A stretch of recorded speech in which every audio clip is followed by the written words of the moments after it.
very special guest, who is Emmanuel Jal, to be our forum leader today, coming all the way from UK. So without further ado, I'd like to give a big round of applause to Emmanuel Jal.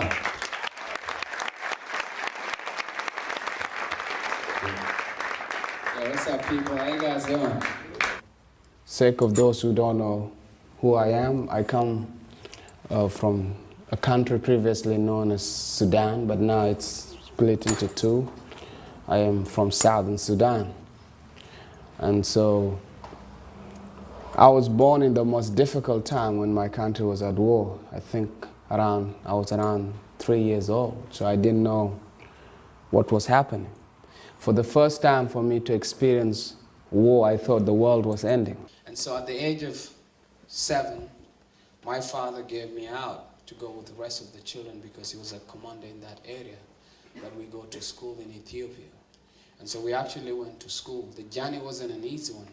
A lot of people died on the way. Some died of starvation. And arriving in Ethiopia, 6, 7 years old, imagine 6, 7 years old burying their own dead, where thousands of kids were all gathered there. We actually went to school for a while. But after a while, things changed, so we asked how many are willing to be trained, and that's when I accepted and I became a child soldier. Everything became difficult at that moment. So music became the way for me to express myself, and it became the thing that was healing me. I'm just wondering, with the liberation of Southern Sudan and that political movement which has now transpired, what you believe will be the future for Southern Sudan and how that will go? Well, at the moment we have a lot of problems. There's tribalism, which is a big problem. Then we have corruption. But I have hope in a lot of young people that have gone all over the world and have so many skills that they have developed. And if they go back home or work with the government, then things could change. The biggest problem that we have is a lot of people don't know what it is to be a leader, you know? Like corruption is okay, you know, when you're corrupt as a leader, you're seen as a very strong, wise person. There's a word for it in Arabic, they call you shatir. But when you're an honest leader who wants to bring change and be there for everybody, they'll probably call you maskeen and not wise. So your friends or your brothers will be the first one to kill you. And so, which means we, the younger generation that have learned new skills, have got a greater responsibility to try to re-educate our people of what it is to be a leader. As a young African, we don't see many, if any, African or culturally diverse role models in mainstream media. Why do you think that is? As someone who has achieved this status, what's your advice on making it possible?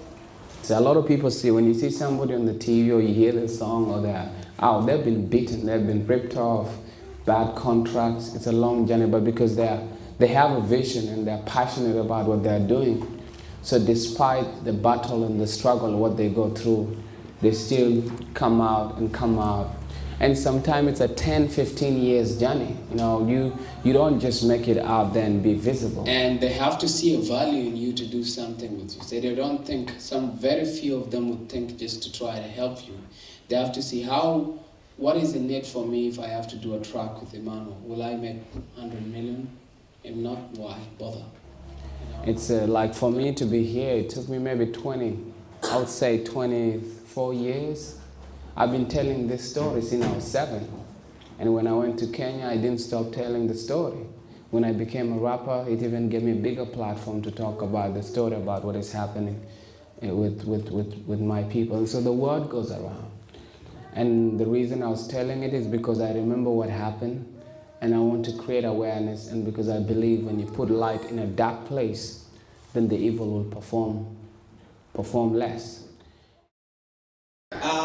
Now it's an open mic, so if you guys want to, drop a verse, a piece for Emmanuel Jal, or just do a little performance for whatever, you can come up here, ask me, and there's a few mics around, or if you're in a group, you guys can come here and do an open mic for everyone here. Well, my name is undefined unknown, thinker, uncivilized, important, useless, shame, pride, found in the cities of Europe, running, hiding from police, in international waters, reaching for a better And life. if you stand between us and a mic, a meaningful life, so let this genius ride. It's like I'm Jesus, Houdini, and a genie combined. While I'm reading the signs, so while you whine, I turn water to ink.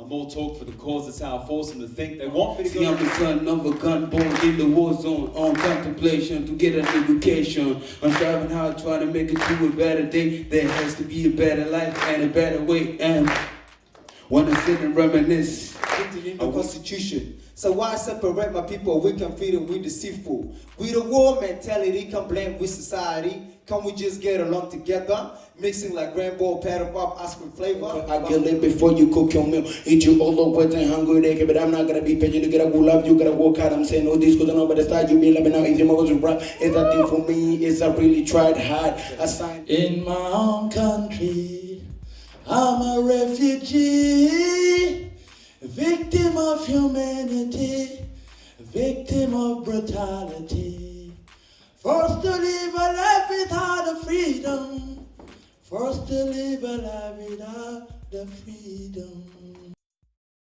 Usually when immigrants come to a country, whether it's Australia, America or any Western country, there's particular perceptions about them. For example, you've got the Africans. Here in Australia, Africans, there's a perception about Africans. They're negative perceptions. I don't know how it is in the UK, but if you could just enlighten us a bit, and if there are any perceptions, negative perceptions in the UK about Africans and immigrants, how do you help these youth get over them?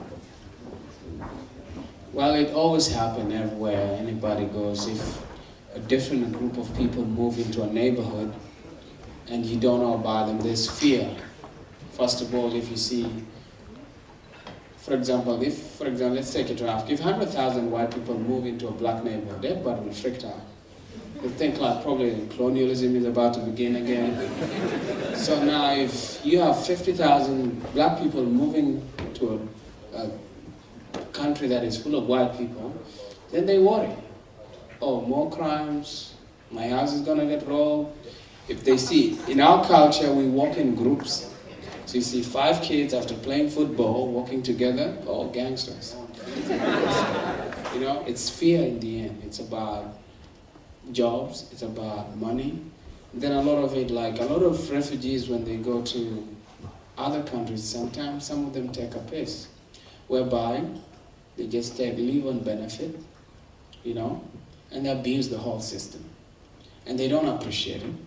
And sometimes they do certain things, and because of that, other people tell you, oh, go back to your country. And so you get pissed off, you fight back, you're in jail. And so the thing is, it all goes back to us. The thing is to ask ourselves, you have come here, you have these opportunities that you couldn't get in a refugee camp. But if you just be patient enough and work hard, the coolest thing about the system is talent.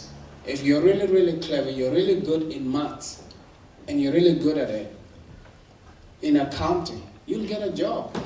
It's about who's good in the system. Now, that's how it is. If you're good in UK, if you're good at something and you're extraordinary, it doesn't matter, your color is not going to count. Because you're good, you'll get employed, you'll get a good job, you'll probably make your way up to the top. And so, we just have to understand where we have to educate ourselves about where we're going to appreciate the opportunity that we have. We can't afford to put a fight. You come to somebody, they've opened their house to help you, you're like a visitor to them. So you have to give them a little respect and take your opportunity. And the main focus is get whatever you get, learn, and try to help back at home.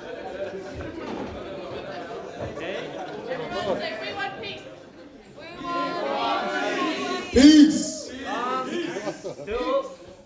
Who said pizza?